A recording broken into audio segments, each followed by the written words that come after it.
आदरणीय गुरुदेव को वंदन करते हुए आज हम बात कर रहे हैं भागवत रहस्य की, जिसमें गुरुदेव लिखते हैं भगवान श्री कृष्ण के संबंध में उद्धव और कृष्ण के आपसी चर्चा है, जिसमें भगवान श्री कृष्ण कहते हैं कि हे उद्धव, यह जीव मेरा ही अंश है, फिर भी अविद्या के कारण बंधनों में फंसता है। नाम उसे मुक्त करा सकता है। ईश्वर बंधन और मोक्ष से परे है, जीव कर्मों से बंधा हुआ है, ईश्वर नित्य मुक्त है। इस संसार में आत्मज्ञान वाला मुक्ति है और अन्य सब बंधे हुए हैं। जिस व्यक्ति के प्राण, इंद्रियां, मन, वृत्ति और बुद्धि संकल्प रहित है, वह देहधारी होते हुए भी देह गुणों से मुक्त है। साधु पुरुष और भक्ति के लक्षण का वर्णन उन्होंने किया है। सत्संग की महिमा का वर्णन करते हुए भी उन्होंने बताया है कि सत्संग से पशु पक्षी तक का जीवन सुधरता है। कामी के साथ रहकर ध्यान आदि नहीं हो पाएगा। उद्धव, मनुष्य के संग में बसकर मनुष्य बन पाना सरल है, परंतु ब्रह्मनिष्ठ हो पाना कठिन है। सो हमेशा सत्संग में रहने का प्रयत्न करना। फिर भगवान ने संसार वृक्ष का वर्णन किया। संसार वृक्ष के बीज हैं पाप और पुण्य, वासनाएं मूल हैं, सत, रज और तमोगुण तने, इंद्री और मन डालियां हैं, विषय रस है, सुख और दुख फल है।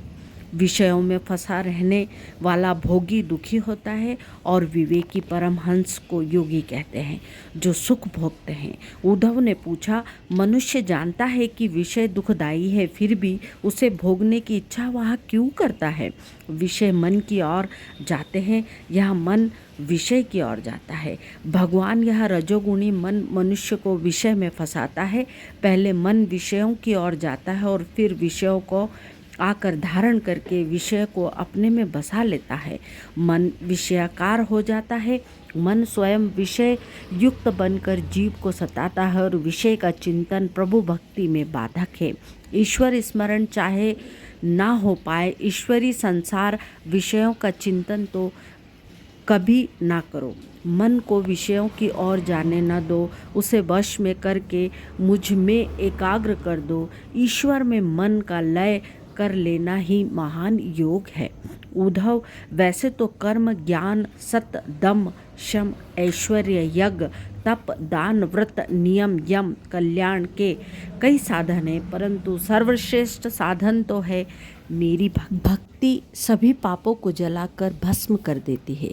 मुझे प्राप्त करने के लिए अनन्य भक्ति में जितना सामर्थ्य है, उतना योग, सांख्य, वेद, तप, ज्ञान आदि में नहीं। भक्ति योग की महत्ता के बाद प्रभु ने ध्यान योग की विधि बताई। ध्यान दो प्रकार के हैं, एक ही अंग के चिंतन को ध्यान कहते हैं और सर्वांगों के चिंतन को धारणा।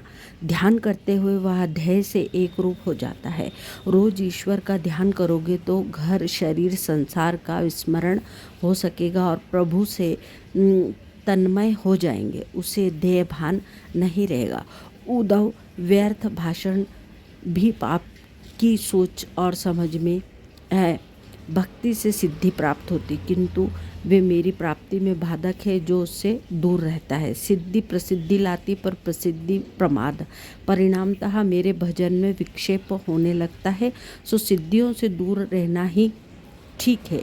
आगे भगवान ने अपनी विभूतियों का वर्णन करके ब्रह्मचर्य आश्रम, गृहस्थ आश्रम, वानप्रस्थ और संन्यास आश्रम के धर्म भी समझाए। भक्ति, ज्ञान आदि साधनों से उन्होंने वर्णन किया और जगत में किसी भी जीव को हीन मत समझना। फिर उद्धव ने कुछ शब्दों का अर्थ और व्याख्या पूछी तो भगवान ने कई प्रकार से मुझी